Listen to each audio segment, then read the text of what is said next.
Welcome to this recording where you're going to listen to insightful moments recorded during live coaching sessions with my clients who come from diverse professional backgrounds. And if you like what you hear today, please share it with your friends and colleagues. And remember to hit the subscribe button now and ensure that you never miss any other episode. Thank you.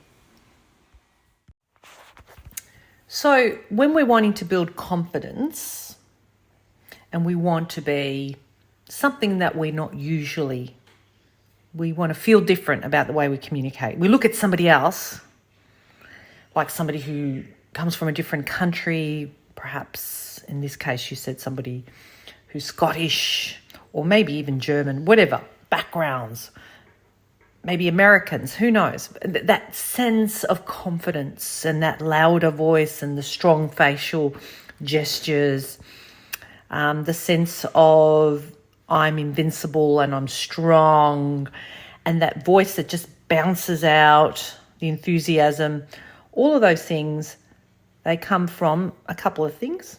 Definitely our culture, like the way we grew up, because a lot of the way we speak is how we were taught to speak in our families and in our communities. And a lot of that comes from the rules around that as we were taught, what was right, what wasn't, what was encouraged, what wasn't, So a lot of it is sometimes systemic. We call it systemic. We speak the way our parents spoke or our teachers spoke, or those people that influenced us from our young years.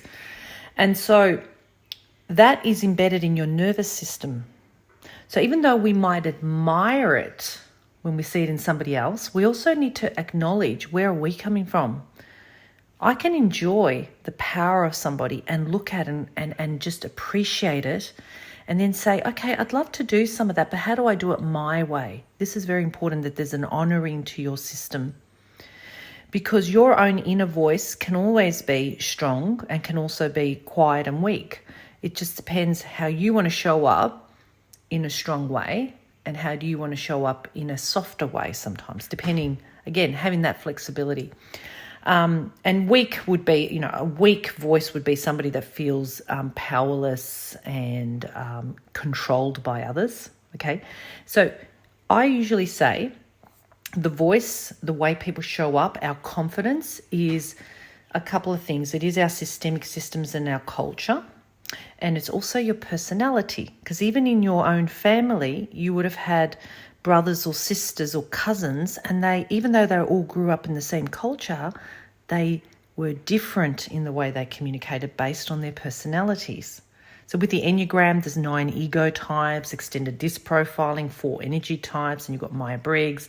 There's so many different personality tests there to learn about what is my strength and what is my stretch, those areas that I'm going to find more challenging. So again, so you observe what you like, take it back to you, honor who you are.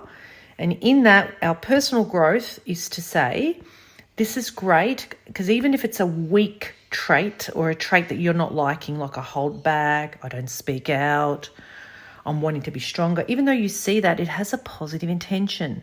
So you must honor it. You need to kind of say, it's all right. You say to yourself, it's all right. We're going to get through this. Okay, no, you feel scared, right? So it's always about 3 main things. It's either about safety, all right, I need to be safe, or I need to matter, so I've got to make a difference.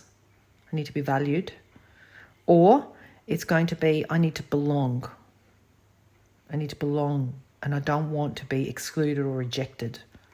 Because then if I'm out of my tribe, out of my group, where am I going to belong, right? So these are human needs. So those feelings have got positive intentions, and what's really important to have self-compassion, appreciation for yourself with self-reflection, and then acknowledging that you can still stretch, you can still learn, you can still observe wonderful things that other people are doing in their communication, their style, and then take it back and go, okay, visualize yourself. How can I do that? How would I show up in that? Who do I need to be for that? And when you go out there and test it out with people, don't expect immediate answers, immediate differences. It's a growth. It's a change. Oh, I missed it this time. Next time I'll try again. Now, how do I do it on the inside before I try to do it on the outside? If I want to be confident, when somebody's saying something and you're like really feeling triggered and you're not speaking out, you need to sit with yourself and say, now, what were you afraid of? Why weren't you speaking out? You've got to do your inner work. And as you do the inner work, then the outside will become stronger too. So the interior and the exterior. The voice is the organ of the soul first and then the outside. Okay, so that's how we build confidence, with lots of self-compassion, understanding, appreciation, a sense of growth and improvement within our nervous system, within, let's say, our sphere. And that is different for everybody. But you don't jump into somebody else's body and try to be somebody else, because I think then you start to feel inauthentic and you're also not functioning from your gift and your talents and from who you are as a being. Yeah. Thank you for listening to this recording. I hope it has helped you. Please remember to subscribe to this channel. I'll see you next time.